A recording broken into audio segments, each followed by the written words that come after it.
What is going on, everyone? This is Sarah coming at you from just outside of Hartford, Connecticut. And today, we're going to be looking at the Central Division of the NHL. This is going to be the second part of the Rant series discussing the Central Division in the NHL. Plus, I do have to include the Seattle Kraken here, just because, I know they're going to be in the Pacific Division, but we don't know exactly how the divisions are going to look when they join the league. So I'm just including them here because there are some things to say about the Seattle Kraken. So we'll start off with, again, in reverse alphabetical order, we're going to go Dallas Stars, Colorado Avalanche, Chicago Blackhawks, and then we're going to do Seattle last just because they're the throw-in. So Dallas Stars. Point one, City of Dallas. I despise the Cowboys.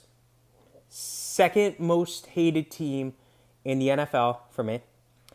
And the vast majority of people who root for the Stars are Cowboys fans. So I want nothing to do with it. I want nothing to do with Dallas. I cannot stand Dallas. I cannot stand the Cowboys. They think they're America's team. And I guarantee you, if the Stars had won the Cup this year, they would be talking about how they're America's hockey team because of how cocky the fans are. So I don't want to hear it. Skate was in the crease. Brett Hull, his skate was in the crease in the Stanley Cup Final against Buffalo Sabres. We know it was in the crease. At that point in time, that was illegal. They score the game-winning, cup-winning goal when the skate is in the crease. Brett Hull knew his skate was in the crease. But you know what? They counted the goal. They ended the game. The skate was in the crease. And I'll end it with the words of the GM from Buffalo at the time. No goal. They merged with Cleveland in 1978.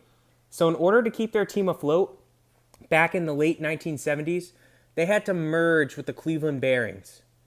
What does that tell you about your team when you have to merge with another team in the 70s? Like, it's not the 1920s. It's not the 1940s when World War II is happening. It's the 1970s, and you had to merge with another team. All right? Come on, man. Colorado Avalanche. You guys knew point one was going to be point one when I said Colorado Avalanche. They left Quebec. If the Quebec Nordiques were still a thing, I don't know. I don't know if I'd be a Quebec fan.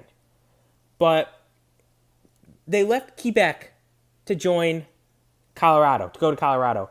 To make matters worse, to rub salt in the wound, they won a cup shortly after leaving. I think, 3 or 4 years after leaving? No. 7 or 8 years after leaving. Just like Carolina did when they left Hartford. So I stand with Quebec. And I know a ton of Quebec fans that will never root for Colorado. And if Quebec gets an expansion team in the future or a team relocating to Quebec, they pretty well will want to play Colorado with their first game. And the fans will riot if they win. Riot happily if they win. And for the record, when I say Quebec, it's how you say Quebec with a French accent, or how the French would say Quebec, if you will.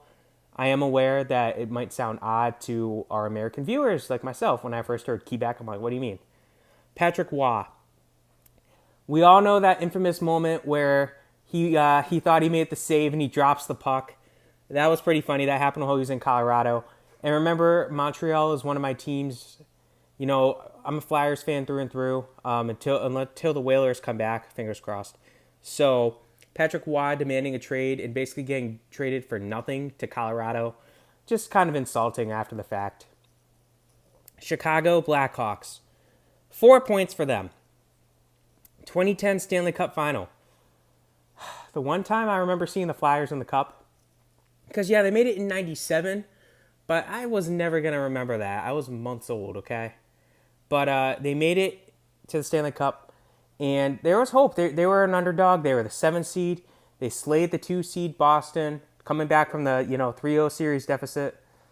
And I forget who they beat in the second round, but then they beat the Canadiens in the Eastern Conference Finals. They were the only 7th seed in history to host the Eastern Conference Finals or the Conference Finals. So it's just interesting. We thought, I thought the momentum was heavily favoring the Flyers, and then Chicago was known favorites and they beat the Flyers. There were a lot of people I knew when I was in school, because I was in 7th grade at that point, who were not Flyers fans, but they're rooting for the Flyers. because nobody really liked, Joel Quenneville or the Blackhawks for that matter. But Blackhawks won 4-2, and it just really hurt. It was the one time I remember being, really getting hurt as a Flyers fan. And it's the first moment I have where I really remember being heartbroken as a Flyers fan. 2007 NHL Draft gift. You might be thinking, what do you mean gift? 2007, the NHL implements the draft lottery. The Flyers had the worst record that year, so they should have had the number 1 pick. But instead, no, they implement the lottery. Chicago jumps them. You know who Chicago picks first overall in 2007? Patrick Kane, the number 1 prospect, hands down. You know who Philadelphia gets stuck with? James Van Riemsdyk. Philadelphia should have Patrick Kane right now. And I almost listed Patrick Kane as his own reason, but Patrick Kane should be a Flyer right now, okay? Patrick Kane should be a Flyer, not a Blackhawk. He belongs in Philadelphia. Jonathan Toews. I included this one just because you can easily tell who a fake fan is by how they pronounce his name. I've heard Toews, but it's so funny because I've talked to people who have told me, oh yeah, if I follow, Chicago's my team, and I say, really, how do you pronounce this guy's name? And they get stumped. And most of the time they'll admit it, but some of the times they'll try to carry it on and be like, oh, it's Toews. I'm like, what? Oh, it's Toews. I'm like, okay, all right. But it's just fun. And then the last point is their logo/name. As you know, when I discuss Major League Baseball, I will refuse to say the Cleveland MLB team's name.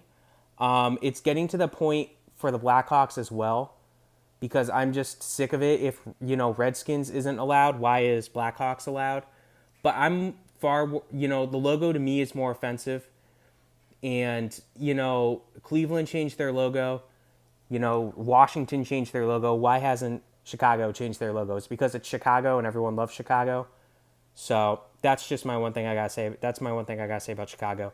I'm not at the point with Blackhawks yet, but we'll see. Lastly, we have the Seattle Kraken. I'm gonna hit point 3 first. Expansion draft. It's never good when there's an expansion draft coming up, and the fact that Vegas doesn't need to participate or protect anyone from the expansion draft upsets me a lot as well. And I probably should have made it a point in my Vegas, when I was discussing Vegas, but it didn't cross my mind. So why do we have to lose another player? We just had an expansion draft 4 years ago. Now the Flyers have to lose another player, and the Canadiens have to lose another player. The Bruins have to lose another player. The Blues have to lose another player. What they should do is they should say, listen, Vegas, you're good. You guys have to be eligible for the expansion draft. Whoever has the worst record in the league in the 2020-2021 season does not have to be expansion draft, or something like that. The bottom 3 teams enter a raffle, something like that. And do it that way, because it's not fair that Vegas gets to avoid it. Yeah, so I just wanted to rant about Vegas there. Kraken. Why did they choose the name Kraken? I never liked that name. I think the Seattle Kraken is such a bad name choice, okay? I never liked the name. I was a big fan of Metropolitans. And yeah, I know Metropolitans is kind of weird since there's a Metropolitan division. But it's a throwback to the classic when they were in the WCHL, Western Canadian Hockey League, I think it was. And I know they're not Canadian, but, I like the name Metropolitans. I don't like the name Kraken. I don't like their goal horn. But we've yet to even see it in action. Why Seattle? Why did Seattle get an expansion team over Quebec and Hartford? I don't know. I just, when I heard they were expanding, we all knew it was going to be out west. When I heard it was Vegas first, I'm like, okay. And they're like, oh, we're going to go to 32. Who's the 32nd? Seattle. Boggles my mind. Again, I'm not going to go in too much of a rant on this one. I've already done it in previous videos. So, one good thing to say about each team. Seattle, you're going to take good players from some teams. You're going to end up taking some pretty talented players from teams like Pittsburgh and Boston, so I'm happy about that. It's always good to see them lose good players. Chicago, at the very least, you guys have given the Bruins fits in the past, so I appreciate that, especially in the original 6 days. Colorado, there's not too much good to say about Colorado, but I will say one year I did last season, the 2018-19 season, Nathan McKinnon helped me win a fantasy cup, as did Mikko Rantanen. So thank you. That's all I got to say. I do like both those players. Dallas. You guys are not the Cowboys. There's that. And yeah, that's pretty much all I can say. So hope you guys enjoyed this. This was the Central Division of the NHL Part 2 for the Rant series. We are going to be having some fun with these teams, and there will be more stuff to say in the East. So stay tuned. Have a good one, and Quebec deserves a team over Colorado.